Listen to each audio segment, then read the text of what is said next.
Всего год назад руководство компании «Лузалес» заявило о начале третьего инвестиционного проекта стоимостью почти в 5 миллиардов рублей, в рамках которого предприятие планировало не только построить и ввести в эксплуатацию сразу несколько новейших производственных цехов, но и увеличить объем выпускаемой продукции почти в 2 раза. Тогда в регионе мало кому верилось, что такое вообще возможно. Однако «Лузалес» удивила в очередной раз.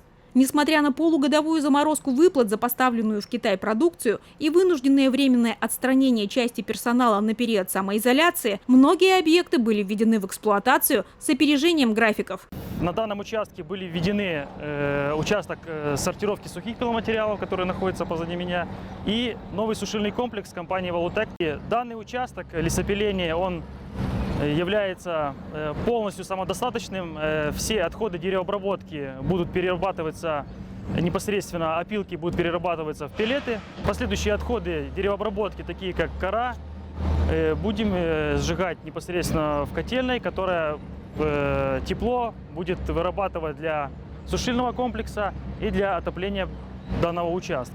По сути, на производственном участке в местечке Чувью города Сыктывкара еще до конца года заработает полностью безотходное лесоперерабатывающее предприятие, а объемы выпускаемой продукции увеличатся с 350 до 600 тысяч кубометров пиломатериалов в год. Для погрузки и отправки такого количества товара было принято решение о строительстве еще 4 железнодорожных веток общей протяженностью в 2 километра. Здесь проводится отсыпка, она уже практически завершена. Сейчас будет завозиться щебень, выравнивание, трамбование, все остальное. А в начале погрузочного участка уже проведена отсыпка, и сегодня в настоящее время уже укладывается, допустим, первый стрелочный перевод. С увеличением мощностей контейнерного двора предприятие сможет отправлять до 20 тысяч вагонов в год. Для маневрирования дополнительных составов предприятие закупило еще один тепловоз. В последние годы нашим предприятием было принято решение заниматься не лесозаготовительным увеличением объемов, а именно лесопереработкой. Подводя итоги за последние 10 лет, мы можем сказать следующее. Только за май месяц 2020 года нашей компании произведено пиломатериал и отгружено более 43 тысяч кубов. На сегодняшний день наша компания производит пиломатериал больше, чем все вместе взятые лесоперерабатывающие предприятия нашего субъекта. 2019 год для нашего предприятия в финансовом плане был очень тяжелым, но мы сохранили все социальные обязательства, увеличили заработную плату, выплачивали все премии. На 2020 год намечены очень большие планы по увеличению мощностей производства, по утилизации отходов, по переработке сырья, по созданию новых рабочих мест, увеличение, опять же, всех наших финансовых обязательств именно социального характера.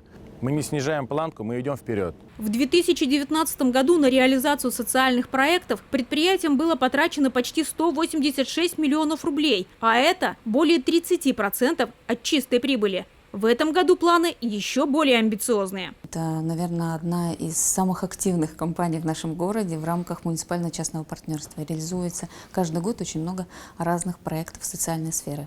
На сегодняшний день мы совместно рассматриваем проект строительства детского сада в микрорайоне Чувью. Детский сад будет размещен на первом этаже многоквартирного дома, в котором поселятся семьи молодых специалистов ООО «Лузалес». А к самому многофункциональному жилому объекту от завода будут проложены 3-километровые пешеходные и велодорожки. Традиционно большое внимание будет уделено спорту, как республиканскому, так и муниципальному. Но номером 1 для «Лузалес» был и остается баскетбол. Вот уже несколько лет подшефными компании является профессиональная команда «Ника». В прошедшем сезоне впервые наша команда женская по баскетболу приняла участие в серьезных международных соревнованиях. Это участие команды «Ника» в Евролиге. Тем самым она задала более высокую планку для себя и для болельщиков, которые приходили на стадион и смогли увидеть баскетбол более высокого уровня. В первых числах июня началась активная подготовка к следующему игровому сезону. Масштабные ремонтные работы запланированы не только внутри спортивно-концертного центра «Ренова», но и вокруг здания. Установка ограждения и фонарей освещения, благоустройство территории, асфальтирование пешеходных дорожек и парковок, ремонт подъездных путей. Но самым долгожданным социальным проектом станет открытие медико-реабилитационного центра имени Николая Терентьевича Семенюка, расположенного на улице Бабушкина в Сыктывкаре. Над функциональным наполнением и внешним видом сейчас трудится архитектурная студия в Санкт-Петербурге. Центр предназначен для оказания специализированной высокотехнологичной медицинской помощи как взрослому, так и детскому населению города Сыктывкара и Республики Коми в целом, с возможностью проведения диагностических и лечебно-профилактических мероприятий, включая создание амбулаторного центра по оказанию хирургической, травматологической помощи, блока восстановительного лечения и блок лучевой диагностики, включая аппараты КТ, МРТ, рентгена и маммографии.